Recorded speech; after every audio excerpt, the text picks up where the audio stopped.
Bonjour les amis, je vais vous parler aujourd'hui d'une idée reçue très répandue sur le pouvoir d'achat de l'or. Mais avant toute autre chose, n'oubliez pas de vous abonner à la chaîne Sacra Moneta si ce n'est pas déjà fait. Vous recevrez ainsi gratuitement des actualités sur les monnaies de collection. Vous pouvez aussi cliquer sur le pouce j'aime sous la vidéo. On entend souvent dire que la valeur de l'or est stable dans le temps depuis l'Antiquité et qu'avec une même quantité d'or, mettons une once d'or, on peut acheter aujourd'hui la même quantité de choses que dans le passé. Une vache aurait valu une once d'or sous Jules César et vaudra encore à peu près une once d'or aujourd'hui. Cette idée est tout à fait inexacte. Elle est démentie de mille manières par les faits. Le pouvoir d'achat de l'or n'est pas stable dans le temps, pas plus que le pouvoir d'achat de la monnaie. Je vais vous dire pourquoi. Le prix de l'or dépend de l'offre et de la demande sur le marché. L'offre d'or, c'est-à-dire la quantité d'or disponible sur le marché, est bien sûr variable. Elle dépend de la production des mines, mais aussi de la volonté des différents agents économiques, dont les banques centrales par exemple, de thésauriser ou au contraire de déthésauriser leur or. Les exemples d'afflux brutaux de grandes quantités d'or sur le marché sont très nombreux et très bien documentés au cours de l'histoire. On peut citer le cas de l'or pris par Alexandre à Persépolis en 330 avant Jésus-Christ.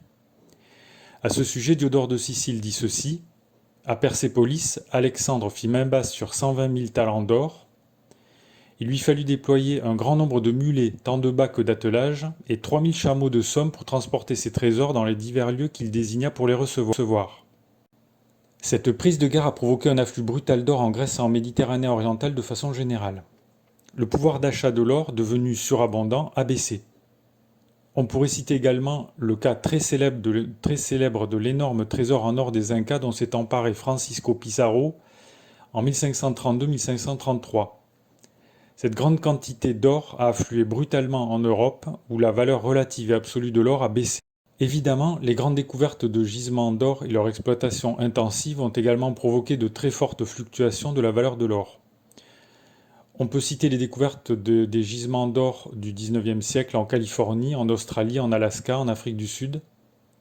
Bref, l'offre d'or sur le marché a connu d'importantes fluctuations qui n'ont pas été sans conséquence sur le pouvoir d'achat du métal jaune. La demande d'or est aussi variable dans le temps.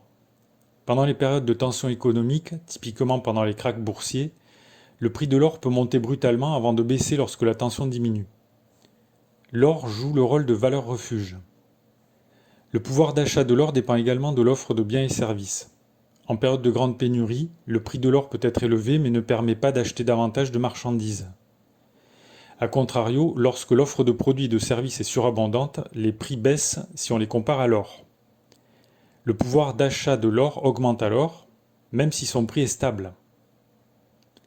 Bref, on peut dire que la valeur de l'or n'est pas stable dans un monde instable. La valeur de l'or et le pouvoir d'achat de l'or sont instables dans un monde instable. Cela signifie-t-il que l'or ne vaut rien, qu'il ne faut pas en acheter? Non, bien sûr.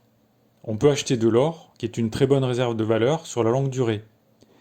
Mais la valeur de l'or peut bien sûr fluctuer aussi bien à la hausse qu'à la baisse. Si vous souhaitez acheter de l'or, cliquez sur les liens sous la vidéo. Si cette vidéo vous a plu, n'oubliez pas de cliquer sur le pouce j'aime sous la vidéo. Vous pouvez bien entendu laisser vos questions, remarques ou commentaires dans le fil de discussion. Merci pour votre attention et à bientôt.